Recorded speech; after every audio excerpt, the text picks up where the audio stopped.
Welcome to the newest edition of 42 Stories Anthology. Today I'm really excited because I have a guest who has lived in Japan. And as someone who's lived here for 10 years, it's really great to be able to talk to someone who's had a very similar experience to me. I think we both lived in Hokkaido, right, John? I visited in Hokkaido, Oh, you went up there, visited but yeah, I hadn't lived there. I was in Shizuoka first of all, Shizuoka. and then I was over in Tokyo and Chiba. Okay. So that's the three regions that I've lived in. Yeah, there's some beautiful purple flowers that grow in the area where you named off. Um, Yeah, yeah, it's beautiful areas down at there. the moment I forget the name of them, but there's these long stems, and Yeah, they grow once a year and then they die. But they're nice. Nice to see when they grow. Did you get to see the sakura when you were here? yeah, it was everywhere, isn't it? It's a nice season. Oh, by the Yeah, way, can I call you John? I just did it without. John. All right. No, John's fine. Yeah, definitely. Oh, okay. So why don't you tell the viewers your bio? Okay, so I'm a writer from Scotland, Hmm. and I've published over 100 short stories and poems. And I've got two books as well. One is a memoir, Fishtown, which is about living in Scotland and leaving everything behind and going to live in a fishing village in Japan. And the second one is coming out this November, which is Silent Riders of the Sea, which is Scottish literature set in the 1930s, like a novelist struggle. Hmm. That sounds like a like an interesting book too. I definitely want to read Fishtown, which is Yeah, about something having to do with Japan. So that's cool right away. But that other one sounds yeah. nice too.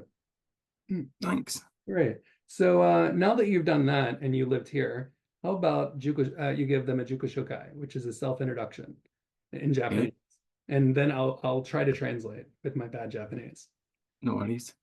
Konnichiwa, hajime mashite, watashi no nama wa John Gerard Fagan des. Yoroshiku onegaishimasu. 一生懸命頑張ります。今はダンバー、から来ました。でも昔々日本住んでいました。ありがとうございます。Actually, your Japanese is much better than mine. Why don't you tell people what you said? Okay, that's it. Like yourself, yeah. Konnichiwa is your simple hello, how you doing? Hajime is first time you meet somebody the first time. Nice to meet you.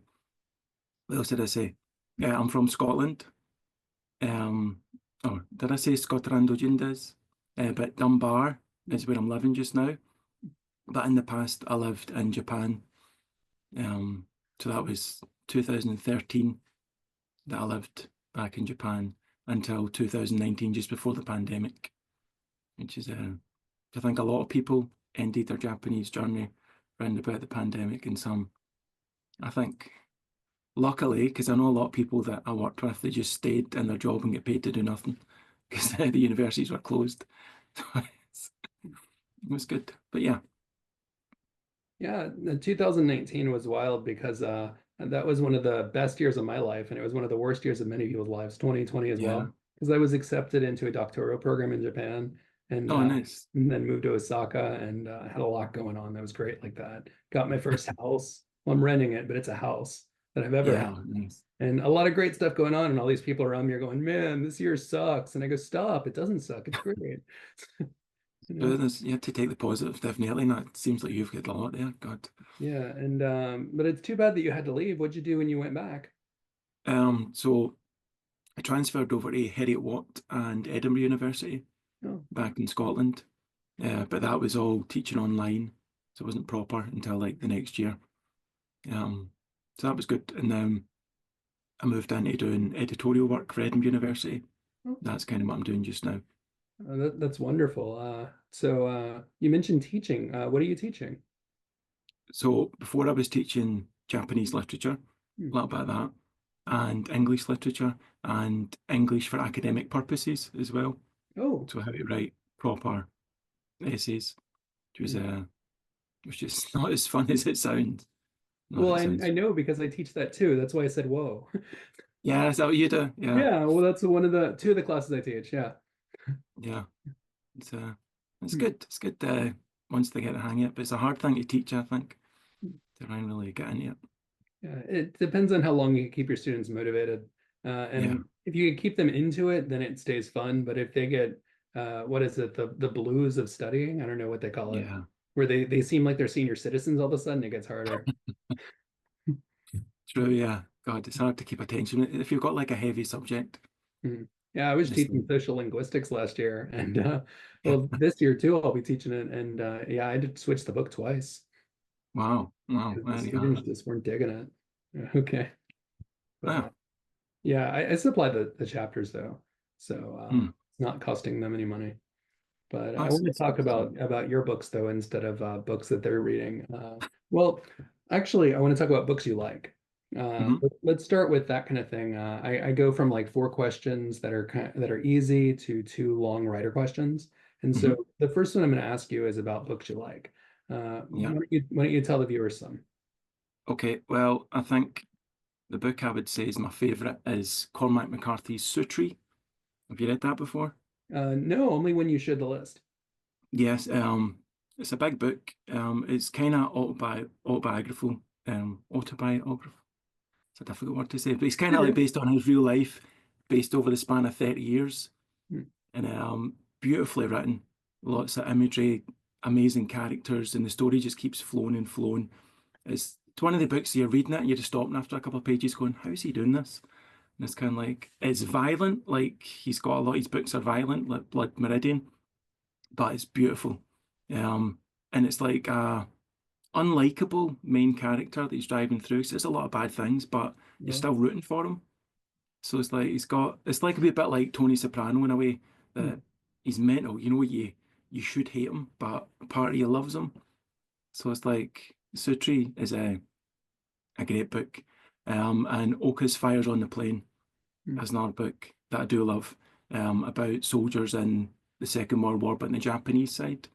It just shows the horrors of war from different sides, just like taking it to the individual person, individual soldier, and what they had to do to survive.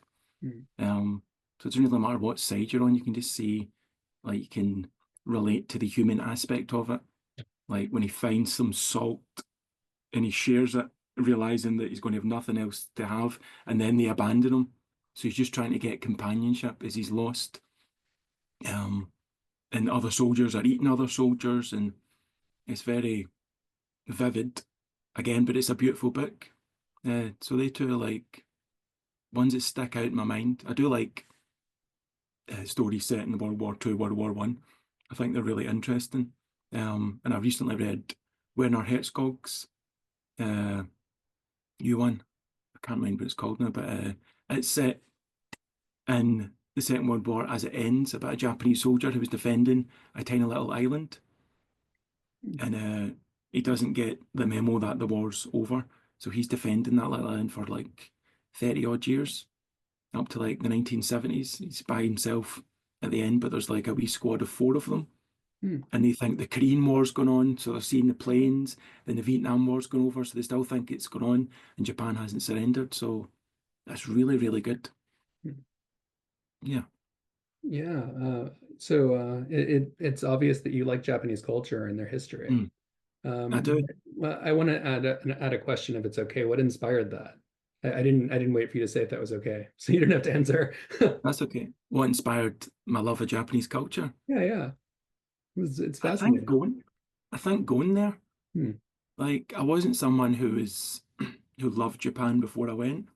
I hmm, was interested, but I went like at the time of my life, I was going to go anywhere to go teach, and applied for Korea, Japan, and China as well, Hong Kong, oh, hmm, and I done the Japanese interview first, hmm, got the job, and I just went, that's it, that's where I'm going. And yeah, when I spoke on the phone, they're like, you'll be working in Tokyo and all these things. I thought that's great, it's going to be the big city, that's what I'm after. And then obviously when I got there, it was like, okay, you're out in Yaizu.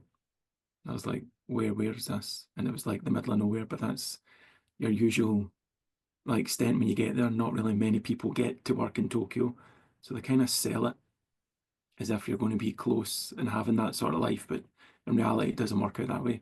But I think that was for the better because I got to experience Japanese culture instead of being in a more cosmopolitan place. It was very monocultural. Not many people spoke English apart from the few foreigners that were also teaching there. hmm, So I had to like brush up. and you had a lot of spare time in your hands. So I just kept reading Japanese books and a lot of the history and get really involved in it. And it was like, it's something that does captivate you. The culture is captivating once you get there, and then it just went for there. And it's like, yeah, it's always my second home. I always think, and my second favorite country after Scotland. Oh, that's Yeah. nice. Yeah. Mm. It's at the first place I felt like I was at home after leaving the States. I moved in Japan so many times. It was in Nagoya because I had so many Mm. friends there. But I lived in Hokkaido. That's why I thought Hokkaido, because that was your favorite place. One Yeah. of your favorite places, right? And Yeah, Hokkaido is it's yeah, so beautiful. I went up there for like Christmas, New Year, yeah. and it's like so living in Tokyo it was just Hmm. madness. Then you go up there and it's like this Yeah. serene silence, It's so and chill, right? it's beautiful. And it's like the snow was that reminded me like the Scottish Highlands, Hmm. and it's like everything was hush and it's just like a slower way of life. I Hmm. thought, yeah, I love this place. It's hard being here and not knowing the language. Yeah. Yeah, it's like I think it depends. Like some, like you're saying, you met someone they hated you straight off. Yeah, but he was from Find California, fault. not Japan. The Japanese people were really nice. Yeah. Yeah. Do you know what I found saying the same? Like, I thought most of the Japanese people were lovely towards me. When you work for the American companies, a lot of them are very, like, they're dismissive straight away because they know there's a big turnover of people coming in Hmm. and people are not going to stay, Well, which is I think which that we is just had fine. a misunderstanding. Actually, 10 years later, recently, the guy messaged me on LinkedIn, not LinkedIn, LinkedIn. Yeah, that's the professional one, Yeah. right? And he apologized, which was surprising Wow. to me. And he Wow. goes, I see that you're doing all this great stuff with your life, and I'm glad to see that you've moved up and you're doing nice. And he said he was sorry. So maybe something was just That's going good. on in his life, and it was a bad time. Yeah, Taking out on you. Well, that's not nice, is it? But yeah. I suppose you get that. You get that with people then. It's like it's not like I had a similar experience, but with the Japanese teacher. He Oh, like instantly hated me because they had an American teacher there that hmm. he loved, like it was his best friend. So that's But the their company, ideal of foreigners then now, right? yeah. So it's like he could talk about American culture and all this with them, and the company's changed. So that guy lost his job, and I come in, and he was like, "Oh, wait a minute here," and he wanted me to talk about American culture, and I was like, "I'm from Glasgow. I know about American films. I don't know much about this baseball and all that stuff." So he was really, really like he would just complain all the time, saying like I'm wearing aftershave, which I wasn't, and the kids are copying, trying to put contact lenses in because I've got blue eyes, and I was like, "How's that even my fault?" So he's like, I'm trying to like imprint things from Scotland that are that they should be copying, sort of thing," and it's like I'm not doing any of these things. And because he'd say, tell the class about Scotland, sort of thing, and I would then be like, oh, that's negative things and all this. And just like anything he would jump on. And like, I would be teaching a class and he'd just like cut off straight away and just do something else and say, well, that's not what they should be to learn. And it's like, but you asked for this lesson. So it's like, he just wanted me to quit straight away. But that was like the start. I was like, I'm not quitting for you. It's It's rough. like, so eventually he did get rid of me, Yeah. which is expected. And then the guy that uh, used to be there, got back in. So it was all a big plan. Hmm. Uh, God, I had to do a horrible lesson where they invited the old teacher back in Oh, and they said to me, I have to do a grammar lesson. So we're going to do a three-way lesson. That's what we wanted to do with like the top school, the top class. So I would do a grammar lesson, like which and that, the difference between which and that. I was like, this is going to be really hard, like for this level. And he's like, that's what we'll do. And then he didn't tell me what they're doing. So they done which or that. I done it like it said, here's a worksheet, you can do something like this. I've done the worksheet.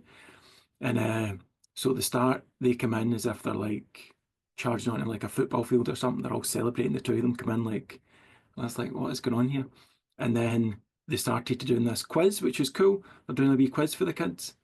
And I was like, well, I can't do a which or that worksheet to finish this. Doesn't make any sense.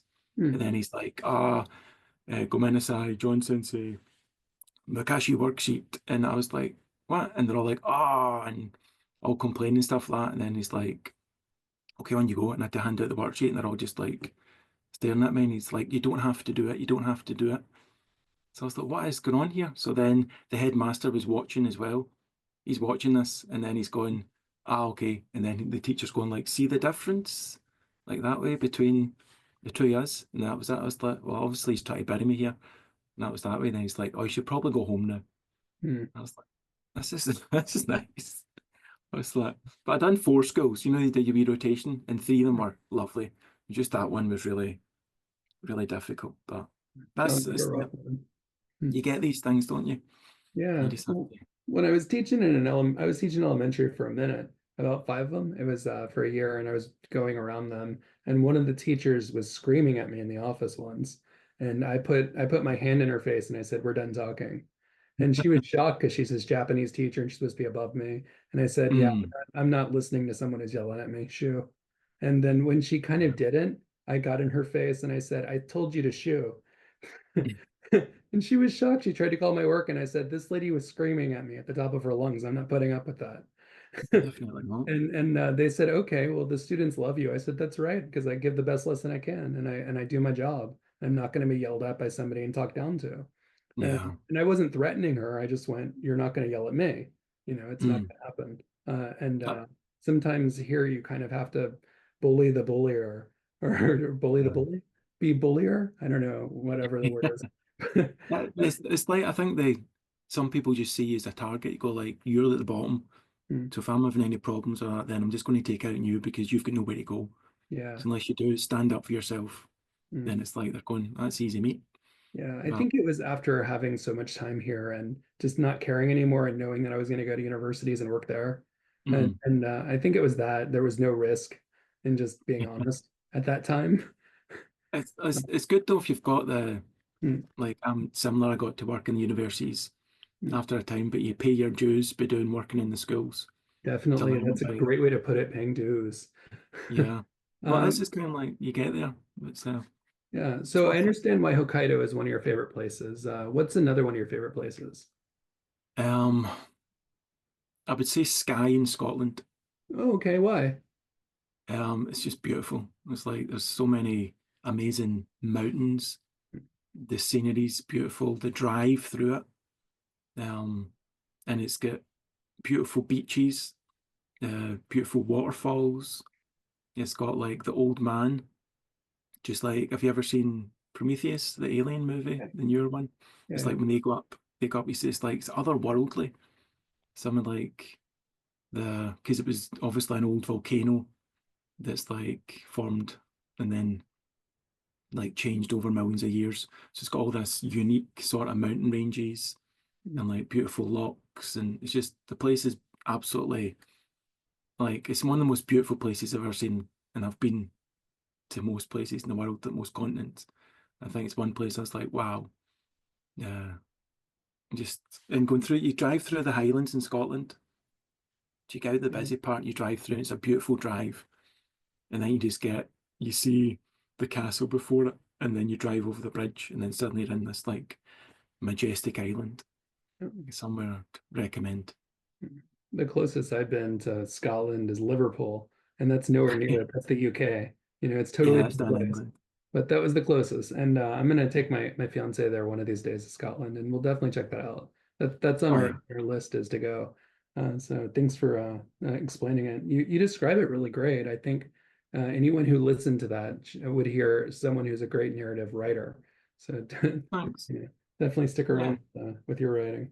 That makes me even want to buy this book even more that you have. So that's one of your favorite places. What's the best place to write? That's another question I want to ask. Um, I think at home, I like to write between the hours of 1 and 3 in the morning. One in three. Why one in three? Because the world's quiet and it's like there's not there's no noise. Everyone else is sleeping, and it's just like when my mind starts like getting my best creative work out. So I'm not thinking about anything else. I'm not looking at my phone. I'm not distracted by anything. It's just quiet, and this is the time I can just completely focus on writing. Hmm. Um, I've tried writing in coffee shops and different places while I'm working. Um, but I think here it's like I'm living in Dunbar now, so I'm living right next to the woods. So I'm in a little place, and then it's surrounded by woods. So it's nice to have a wee walk through the woods and then start writing. Yeah. Um, so it works for me. Some people like to write in the morning, but I think nighttime works better. Depends what stage you're at really as well. Maybe the morning's better when you're editing. You got you've got like a clear head to do it, but I think nighttime at home is good for me. Yeah, you're definitely onto something there about having a clear head and writing in the morning. I know this professor who he writes 10 minutes every morning at the minimum, and he Mm, doesn't look at anything except what he's going to write. mm, Everything's off. And he said, do that. And when I try, I'm so clear-headed. But then yeah, writing at night, like you're saying, you could just go wild and do whatever you want and then edit later. yeah, So yeah. I think. that's a good plan to outline. And yeah, nice. Mm. Let's go to another question. What is your greatest achievement in writing? I think it's my memoir, Hmm. Fishtown, because it's sold worldwide and it's done really well. I had no expectations before it. Hmm. Because obviously it's your first book, you think, how many people are going to be interested in someone abandoning their life and moving to Japan? So they'd have to have a wee bit of interest in Japan, but it's done well, and it's been good, and it's got me on TV shows and like national radio and all these sort of things.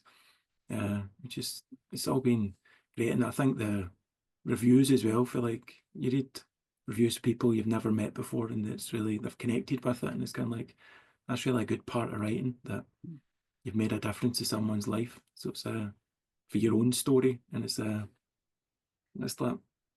So it's really that's been the peak just now, and I'm hoping it continues with my next book coming out. 'Cause that'll be my debut in fiction. Okay. Uh, so yeah, I'll see a bit different. Memoirs talking about yourself, and then fiction's getting to talk about your writing. So it's like it'll be completely different, and I'm excited to see what happens with it. Yeah. Yeah. Well, with Fishtown, I kind of was wondering, have you thought about getting them to make an audiobook of it? Because that was the Yeah. first thing I did when I looked at your book was I went, is there an audiobook? And it's not because I don't read, I do. It's Mm, just I'm we're going to different colleges, so I'm mm, on trains all the time and transferring and stuff. What I do is I listen to audiobooks, and a lot of mm. people are doing that. They're listening to audiobooks and instead of like reading books. So have you considered that? Yeah, well, I recorded like the first couple of chapters for Oh, you're doing the it. Great. website. But yeah, the full book, I'd like to do the audiobook for it. I'll be doing the audio for my new book. That's going to be part of the release. But yeah, definitely something that'll be in the works to get that done in the future. Okay. Yeah. Yeah, that's wonderful because it was the first thought, with that. And Mm, we're also working on an audiobook for the anthology as well, but I don't know when mm. that's going to be.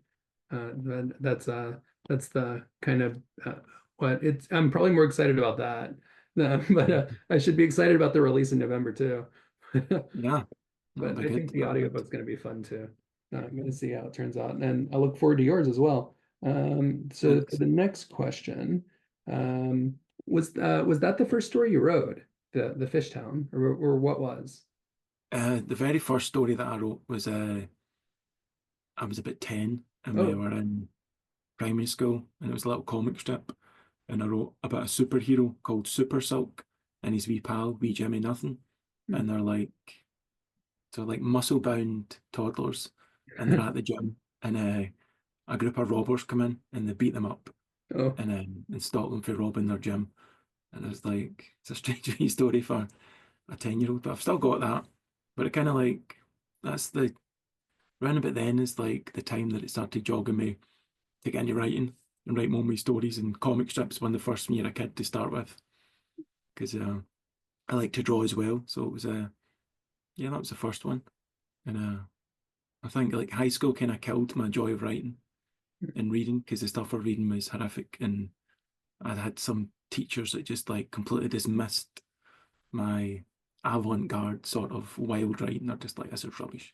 So it kind of like stopped me for a long time. And mhm. I finally got back into the same sort of swing, and it's been, yeah, I got a few, I've had a lot of publications since, so it's been good. You're always going to get some people that are like more into the literature and reading side Yeah. compared to the what can I do with this? Like one of the questions I done my creative writing masters was what can you do that's new? That's what they get asked. That's some great teachers there. Yeah, And that's a good question. yeah, so it's kind of like always it sticks in my mind now. It's kind of like not that I'm writing for any market or anything when I'm thinking about writing, but it's just like you're reading a lot, so you're thinking, okay, this is similar to that. What can I take this somewhere else? So it's always that question that's good to keep at the back of my mind So when I'm you want to writing. write what you're passionate about. Is that what I'm understanding? Yeah, write what you're passionate about, but also don't copy someone else. Yeah. You love, like, for example, if you love World War II stories, don't just go, here's a story that I love. I'll just write that again. Because there's no point. You're not putting anything of yourself into it. So obviously, you don't want to put too much yourself into it. The readers don't want to read about the writer in a book. They want to read about a character. So it's Yeah. like, unless you're writing an I novel, like the Japanese ones. But I think try and do something new all the time when you're doing it. But also something that's like, yeah, part of yourself that only you could do. Yeah. The anthology is really the 42 stories one. It's in the Mm, grayscale of that because of its theme, well, 42 being based on Douglas Adams and 42 being the answer, but we didn't exactly go into that book and take a bunch of lines out of it. It's still its own creative yeah, thing where it's different people's questions or answers to everything. And I yeah, think expanding on ideas is fine, but just outright copying is another story, you know? exactly, Yeah. exactly. That's And it. You've got it. You've put that spot on there. It's like the 42 stories. You're taking it from a book. You're taking a great idea and making something new with it. yeah, exactly. And that's what people should want to do instead of copying, like you're saying. Mm, Totally agree. What yeah. what are some writing goals you have then? Um. So I want to eventually go full time. That's like the ultimate one. Um, and get as many books out as possible, and just focus completely on writing. Because I think that'll make, assuming you've got like a holiday and you're just focusing completely on writing, like over the summer, then I get so much more done and so much better work. So that's like the ultimate goal, but that's a little bit off. But more nearer is with my new book that I want to make it as successful as possible. Try and get it out to as many countries and as many readers as possible as well. I know it's Scottish literature set in the 1930s about a miner going to the Arctic on a ship.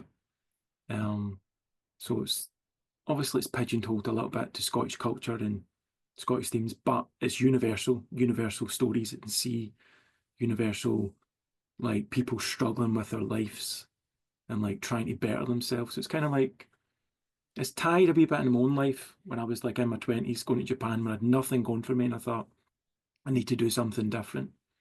So it's like that, but it's tied to grief because the main character's son dies and he's just trying to find a way out. So I think we all can relate to that when something really bad happens and you just like you're lost and you don't know what to do.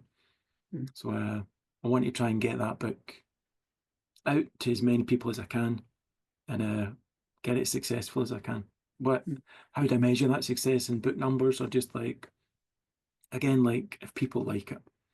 Uh, that's I just hope you you know when you put a book out you have no idea what's going to happen with it, and so I'm just hoping for the best for it.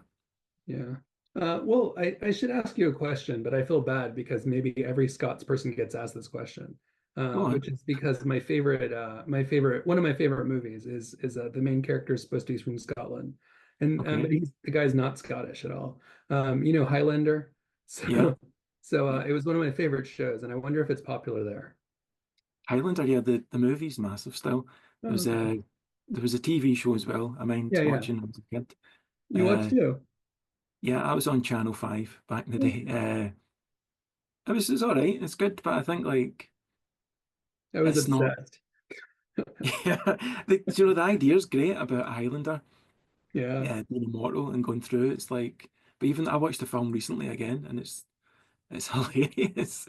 You've got a Yeah. French guy who can hardly So speak silly. English, never mind putting a Yeah. Scottish accent, but he's Mm, still brilliant in it, Christopher Lambert.